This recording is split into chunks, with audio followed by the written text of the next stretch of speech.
Good evening dear student. आज हम लोग पोटेंशियोमीटर जो पढ़ाए थे पिछले क्लास में, हमने आप लोग को बताए थे पोटेंशियल ग्रेडियंट के विषय में, याद होगा।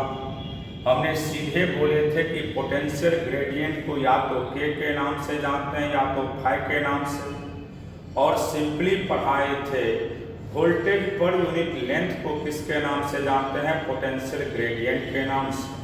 वोल्टेज पर यूनिट लेंथ को किसके नाम से, पोटेंशियल ग्रेडियंट के नाम से, जिसका वैल्यू V/L लेते हैं। अब देखिए पोटेंशियोमीटर का ही नेक्स्ट कॉन्सेप्ट है इसमें आपको निकालना है कंस्ट्रक्शन कैसे बनता है।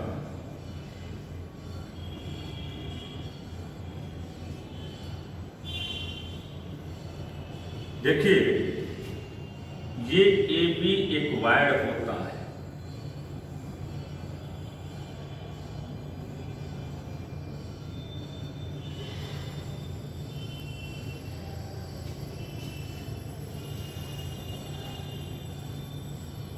NCERT बुक में इसी टाइप का स्ट्रक्चर आपको मिलेगा। AB एक वायर है जिसका लेंथ, इच लेंथ कितना लेते हैं हम लोग, 100 centimetre.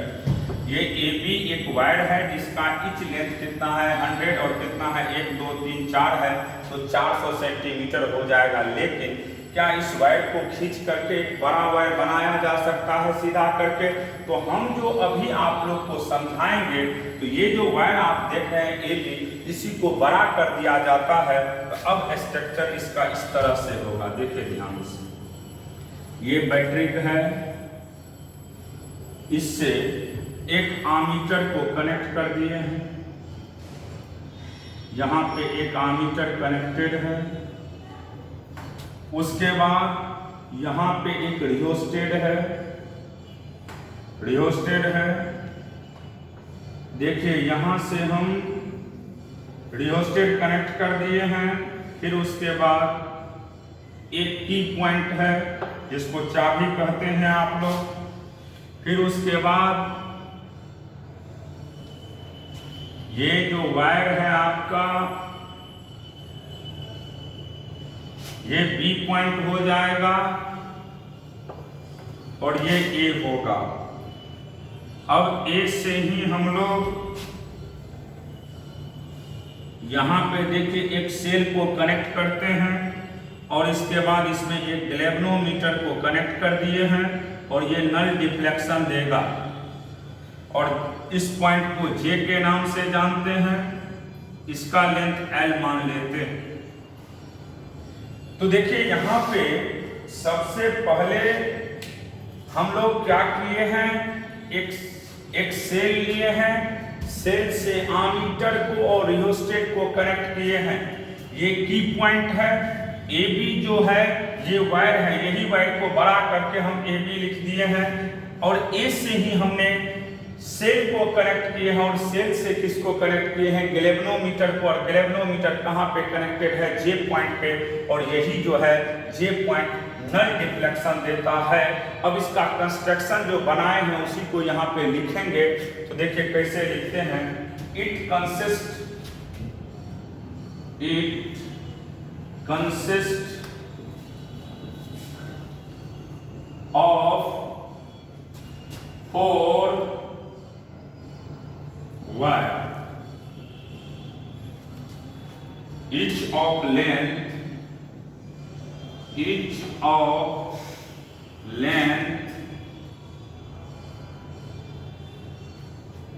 100 centimeter,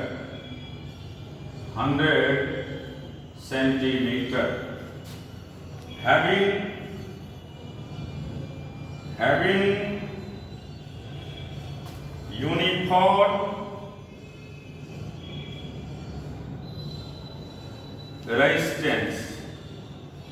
uniform resistance,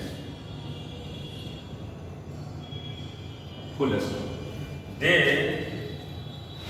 They all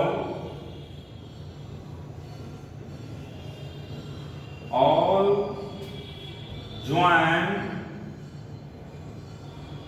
into in by copper strip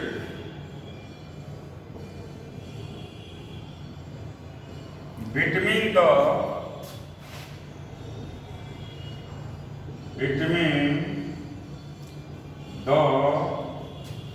terminal A and B. A battery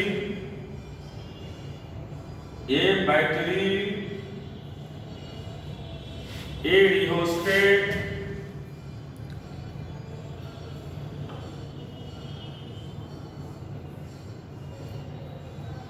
and B, इसको क्या कहते हैं, and B के is connected as so on in figure from the terminal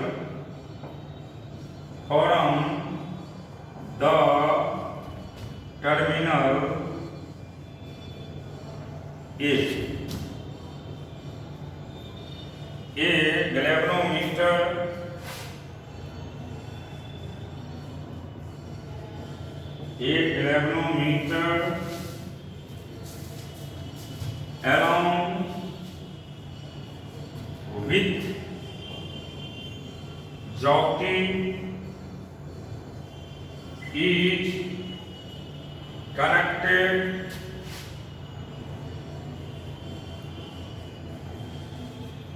with slide over wire। देखिए हमने लिखे हैं यहाँ पे इट कंसिस्ट ऑफ 4 वायर। ये जो बना हुआ है देख रहे हैं यहाँ पे कितने वायर है, ए बी का 4 वायर है। ये कंसिस्ट है कितने वायर से, 4 से। इच का लेंथ कितना लिया जाता है, 100 सेंटीमीटर। हैविंग यूनिफॉर्म रेजिस्टेंस, और हर एक का रेजिस्टेंस सेम होता है वायर का। They all join into in, इसको जो हम कनेक्ट करते हैं इन से इन कनेक्ट करते हैं by copper strip between the terminal A and B. A battery, a rheostat and key is connected as shown in figure from the terminal A. देख रहे हैं टर्मिनल ए से क्या क्या कनेक्टेड है बाबू, टर्मिनल ए से ही बैटरी कनेक्टेड है, एमीटर कनेक्टेड है, रिहोस्टेट कनेक्टेड है और की पॉइंट भी कनेक्टेड है। एक गैल्वेनोमीटर देख रहे हैं यहाँ पे, एक galvanometer along with jockey is connected with slide over wire. इसको हम फिक्स करते हैं, स्लाइड करते करते जहां पे ये नल डिफ्लेक्शन देगा उसी पॉइंट को हम जे के नाम से जानते हैं। तो ये आपका अभी कंस्ट्रक्शन है कि कंस्ट्रक्शन कैसे करते हैं। तो आपको अभी हमने पढ़ाए कि इसमें कितने वायर हैं, 4 वायर है। सभी वायर का लेंथ 100 सेंटीमीटर है। इससे हम लोग एक एमीटर को कनेक्ट किए हैं, रिहोस्टेट को कनेक्ट किए हैं, की पॉइंट है, गैल्वेनोमीटर को कनेक्ट किए हैं। गैल्वेनोमीटर को इस तरह से स्लाइड किया जाता है कि नल डिफ्लेक्शन कहां पे दे, जे पे। और इसका वायर का लेंथ को हमने क्या माने हैं, ए माने हैं, यानी ए जे के बीच का डिस्टेंस कितना है आपको दिख रहा है, एल है। अब देखिए इसका आपको एप्लीकेशन पढ़ना होगा, किसका, पोटेंशियोमीटर का एप्लीकेशन। तो कभी कभी क्वेश्चन में सिर्फ एप्लीकेशन ही दिया रहता है। तो देखिए एप्लीकेशन की बात करेंगे और इसमें मेन 2 एप्लीकेशन है। पहला एप्लीकेशन अब दिखा रहे हैं आप लोग को, एप्लीकेशन ऑफ पोटेंशियोमीटर, हेडिंग दे रहे हैं application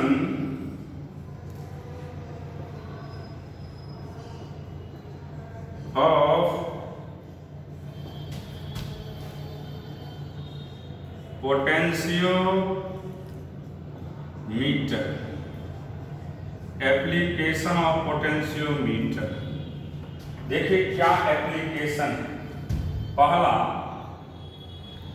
to compare the EMF to compare the EMF of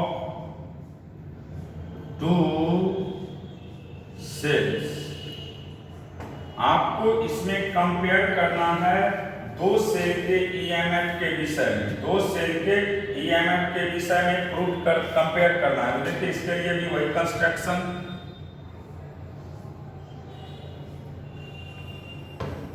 ये एमीटर लेना, इसी से एक रियोस्टेट को कनेक्ट करते हैं हम लोग। अब देखिए ये जॉकी पॉइंट है, उसके बाद यहां पे एक की को कनेक्ट करते हैं।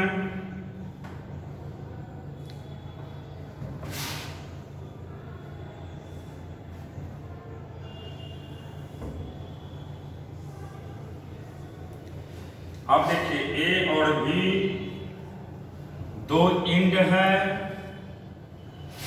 अब यहां से दो सेल को भी हम कनेक्ट करेंगे। एक सेल ये हो गया,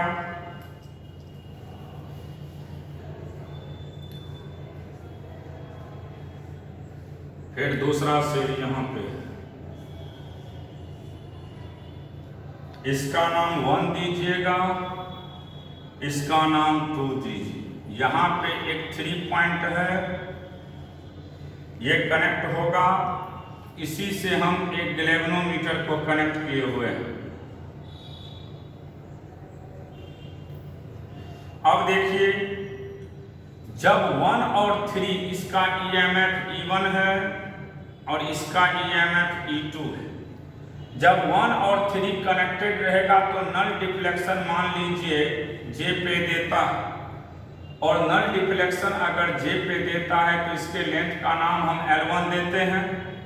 फिर जैसे ही 1 और 3 कनेक्टेड है तो नल डिफ्लेक्शन कहाँ पे दिया? J पे। और अगर 2 और 3 कनेक्टेड रहेगा तो नल डिफ्लेक्शन मान लीजिए J डैश पे दे रहा है, और A से J डैश के लेंथ का नाम हमने L2 दिए। क्या दिए हैं बाबू? L2। तो फिगर कुछ नहीं है, हमने वही काम किए हैं। एक सेल लिए, एक एमीटर लिए हैं, रियोस्टेट लिए हैं, एक की पॉइंट है, AB है। AB से A से हमने दो सेल को कनेक्ट किए हैं। फर्स्ट सेल है उसका EMF E1 है, सेकेंड सेल है उसका EMF E2 है। फर्स्ट सेल का लास्ट एंडिंग 1 है और सेकेंड का 2 है, और 3 से हमने गैल्वेनोमीटर को कनेक्ट किए हैं। जब 1 और 3 को कनेक्ट किए हैं यानी ये सेल अब करंट की तरह यूज होने लगा। 1 और 3 को कनेक्ट किए हैं तो निश्चित है इसका आपको नल डिफ्लेक्शन कहाँ पे आएगा? J पे, और A से J का लेंथ हमने L1 नाम दिए हैं। फिर इसी तरीका से 2 और 3 को कनेक्ट किए हैं तो इसका डिफ्लेक्शन J डैश पे आ रहा है, और A से J डैश का लेंथ का नाम हमने L2 दिया है। अब देखिए ये जो सर्किट बनाए हैं, ध्यान से अभी देखिए सब लोग। सर्किट जब बना लीजिएगा तब इसके विषय में हम लिखाएंगे। घर पे अच्छा से फेयर करिएगा ये सर्किट को। हम बार बार दिखा रहे हैं यहाँ पे सर्किट, और कुछ बच्चे जो पटना में हैं उसको पता चल जाना चाहिए। ऑफलाइन क्लास 12 का स्टार्ट कर दिए हैं हम लोग, ऑनलाइन भी चल रहा है, ऑफलाइन भी चल रहा है। तो मे भी 14 से एग्जाम भी होने वाला है, सुन रहे हैं, सेंटर कैंडिडेट का। तो सभी लोग जो भी पढ़ाया जाता है उसको ईमानदारी से पढ़िए। अब देखिए हम यहाँ से चर्चा करेंगे। अब देखिए इसी के विषय में ये जो फिगर देख लिया, अब इसी को लिखा रहे हैं यहाँ पे। The circuit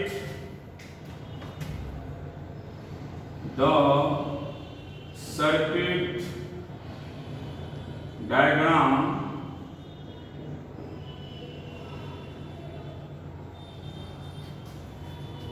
for the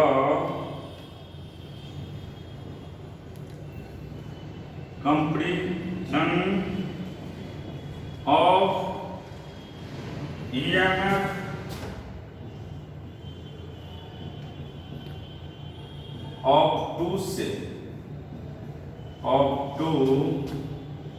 cell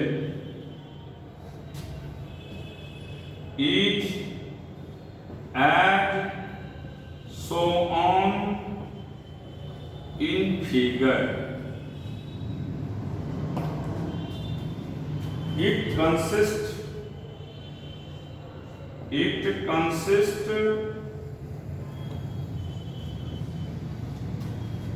of a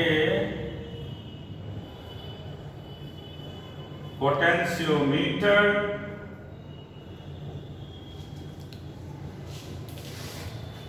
of wire AB. Potentiometer of wire AB. From the terminal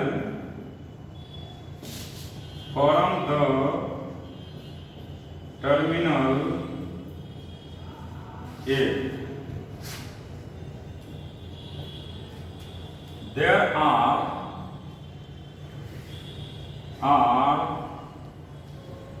two cells having EMF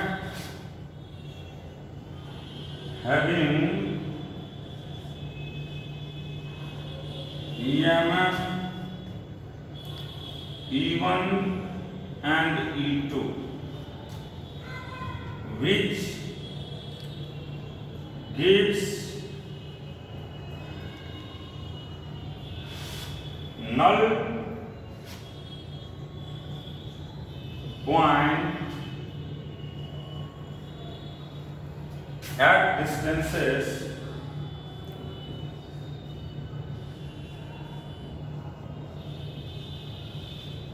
L1 and L2 respectively. E1 जब रहेगा तो L1 लेंथ देगा, E2 रहेगा तो L2 देगा. When connected to the circuit. अब देखिए, आप जानते हैं, we know that हमने पढ़ाए थे V बराबर होता है K इंटू L. V बराबर क्या होता है? K into L. अब देखिए, हमने पहले बोल चुके हैं, जिस समय में बैटरी ऑफ रहता है, यानी 1 और 3 कनेक्टेड नहीं रहेगा, उस समय में ये जो E1 है ये EMF होगा सेल का. लेकिन जैसे ही हम 1 और 3 को कनेक्ट करेंगे, यहां से करंट का फ्लो होगा, और करंट का जैसे ही फ्लो होता है तो ये जो बैटरी है जिसका EMF E है, वह किसके तरह काम करने लगता है? टर्मिनल पोटेंशियल डिफरेंस के तरह. किसके तरह? Terminal potential difference. सिंपल याद रखिएगा, कोई भी बैटरी, मान लो ये एक बैटरी है, अभी ये वायर से कनेक्टेड नहीं है, तो इसका जो पोटेंशियल डिफरेंस होगा उसको EMF कहेंगे. लेकिन जैसे ही मान लीजिए मेरा हाथ दोनों वायर है, वायर से कनेक्ट कर देंगे इसको. वायर से हमने जैसे ही कनेक्ट किया ये सेल को, तो निश्चित है इससे करंट का फ्लो होगा, तो वह बैटरी का जो पोटेंशियल डिफरेंस था वह किसके तरह काम करने लगेगा? TPD, टर्मिनल पोटेंशियल डिफरेंस के तरह. किसके तरह? टर्मिनल 1 और 3 को कनेक्ट करेंगे तो E1 किसके तरह काम करेगा? Terminal potential difference. तो देखिए, पिछले दिन हम आप लोग को पढ़ाए थे पोटेंशियल ग्रेडियंट के विषय में. K का वैल्यू V बाय R होता है, तो V का वैल्यू K इंटू L. तो E1 की बात करेंगे तो E1 का वैल्यू होगा K इंटू L1, इसको पहला नाम दीजिए. और E2 की बात करेंगे तो K इंटू L2 लिखेंगे, इसका नाम दूसरा दे दीजिए. फर्स्ट में सेकंड से भागा दीजिए,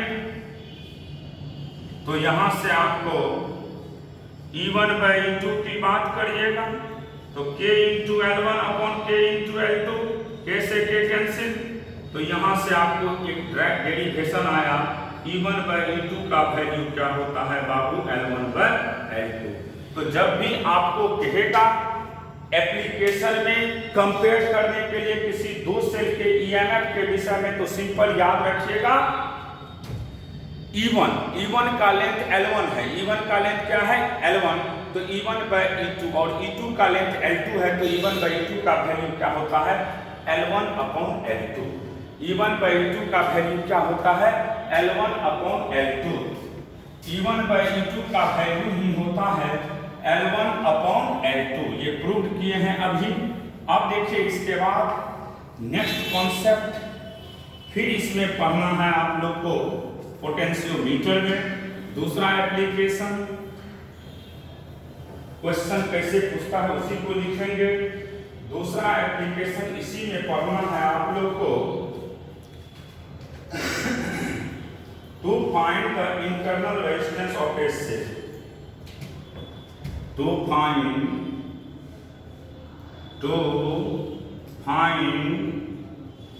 इंटरनल रेजिस्टेंस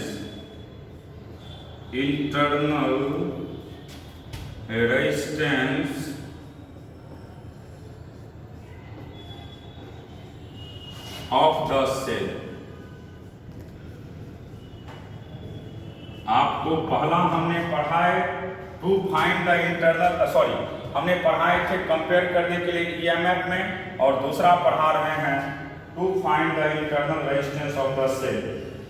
अब देखिए सब कुछ वही काम करना है अभी।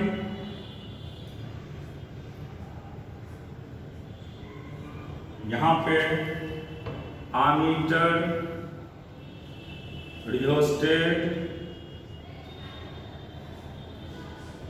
फिर उसके बाद यहां आपको की पॉइंट K1 ले लेना, K1। इसके बाद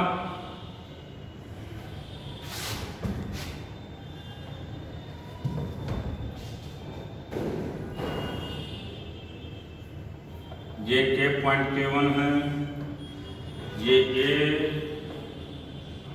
और ये B।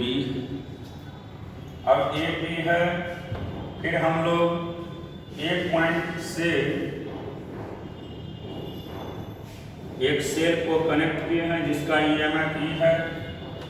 यहाँ से एक जॉकी पॉइंट J कनेक्ट कर दिए हैं, और मान लो पहला बार नल डिफ्लेक्शन J पे है, और इसका लेंथ हम मान लेते हैं A से J का लेंथ L1 है। फिर उसके बाद J डैश है इसका, तो यहाँ से इसका लेंथ मान लेते हैं हम L2 है। फिर उसके बाद यहाँ से A से ही एक हम इंटरनल रेजिस्टेंस को, या जो भी कहिए रेजिस्टेंस को कनेक्ट कर देते हैं। एक्सटर्नल रेजिस्टेंस को, यहाँ से एक एक्सटर्नल रेजिस्टेंस को हम कनेक्ट कर रहे हैं कैपिटल R को, एक्सटर्नल रेजिस्टेंस को कनेक्ट कर दिए हैं, लेकिन यहाँ पे जो स्विच है उसको K2 नाम दिए हैं, और ये आपको यहाँ से डिफ्लेक्शन पॉइंट से कनेक्ट कर दीजिए। ये आपको एक्सटर्नल रेजिस्टेंस है कैपिटल R, इसका ईएमएफ E है। फिगर को बढ़िया से देखिए, वही काम करते हैं।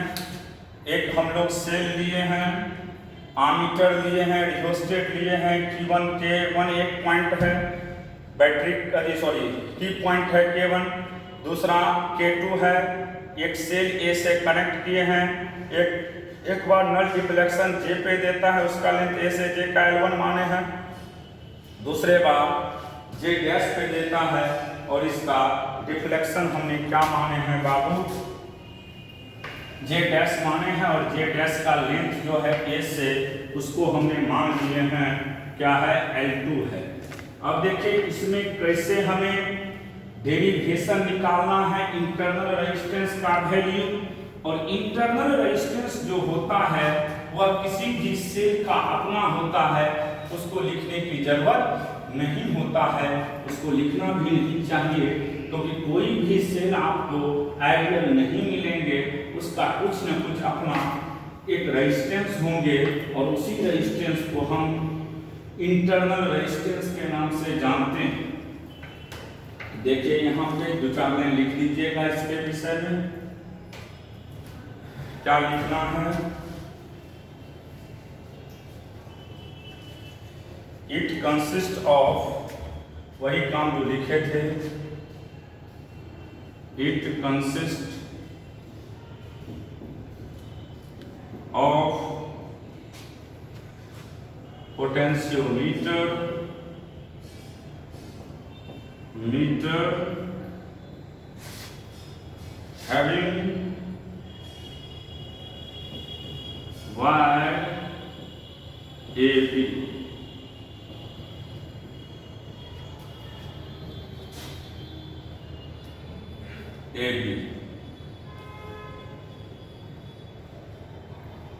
a cell of EMF, a cell of EMF E is connected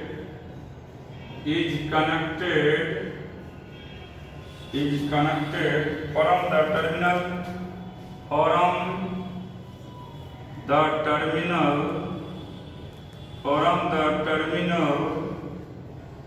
A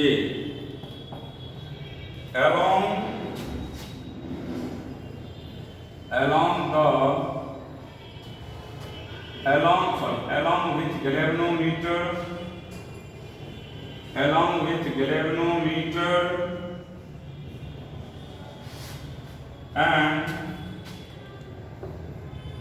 jockey, which slide over wire,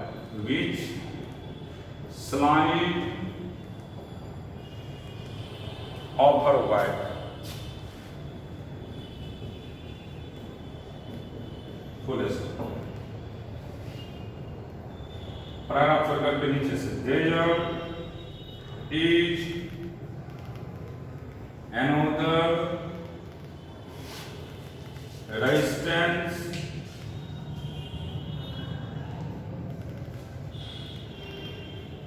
capital R is connected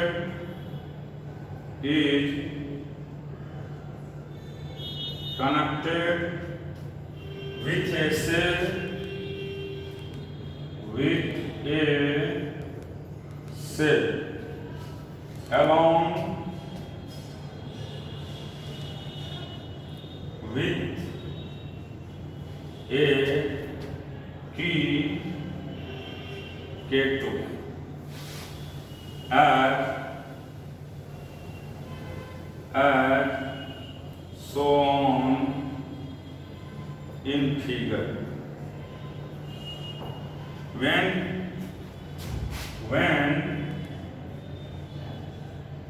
key K2 is open, then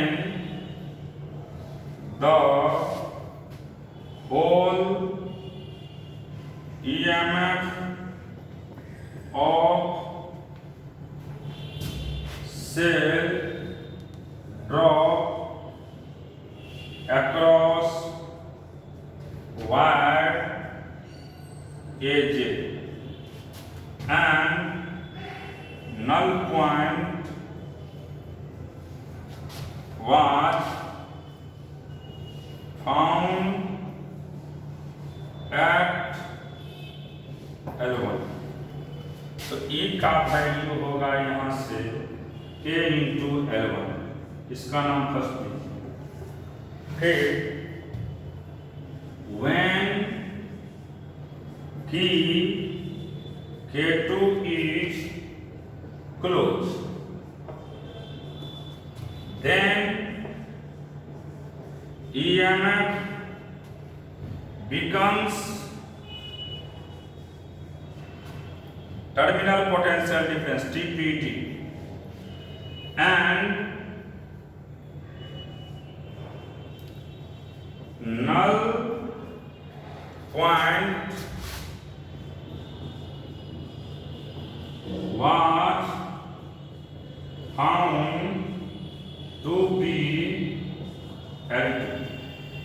का वैल्यू यहाँ से K इंटू L2 हो गया, इसका नाम दूसरा दे दीजिएगा। अब डिवाइड कर दीजिए आप लोग फर्स्ट में सेकंड से, तो अब निकल जाएगा। देखिए यहाँ पे जब हम डिवाइड करेंगे इसको फर्स्ट में सेकंड से तो क्या होगा बउआ, समझिएगा। तो यहाँ से एक चीज याद रखिएगा, जैसे ही हम K2 यानी जो नया सेल दिए थे उसको ओपन रखते हैं तो उसका जो EMF रहेगा वो E रहेगा, उसका वैल्यू K इंटू L1 होगा। लेकिन जैसे ही हम K2 को क्लोज करते हैं ये EMF किसमें कन्वर्ट हो जाएगा, टर्मिनल पोटेंशियल डिफरेंस में, और उसका वोल्टेज तब हम भी लेंगे और उसका वैल्यू K इंटू L2 हो जाएगा। फर्स्ट में सेकंड से डिवाइड करें तो यहां से E/V का सीधा वैल्यू होगा L1/L2। अब देखिए आप जानते हैं, we know that internal resistance का हम फार्मूला पढ़ाए थे, याद हो, E/V -1 इंटू एक्सटर्नल रेजिस्टेंस। उसी तरीका से E/V का वैल्यू रख दीजिए L1/L2 -1 into external resistance capital R। तो याद रखिएगा इंटरनल रेजिस्टेंस का सिंपल फार्मूला होता है, इंटरनल रेजिस्टेंस का सिंपल फार्मूला होता है initial length bye final length, initial length bye final length -1 into external resistance capital R। तो आपको अभी हम पोटेंशियोमीटर पढ़ाए, उसका दोनों एप्लीकेशन पढ़ाए हैं, ये बहुत इंपॉर्टेंट है एप्लीकेशन। इतना पढ़ करके फिर इसके आगे कल पढ़ाएंगे। आज यहीं तक पढ़ा करके क्लास को खत्म करते हैं। ठीक है बाबू, बढ़िया से पढ़ के आइएगा जितना पढ़ाया गया है, और क्लास ओपन भी हुआ है, ऑफलाइन भी और ऑनलाइन भी चलते रहेगा।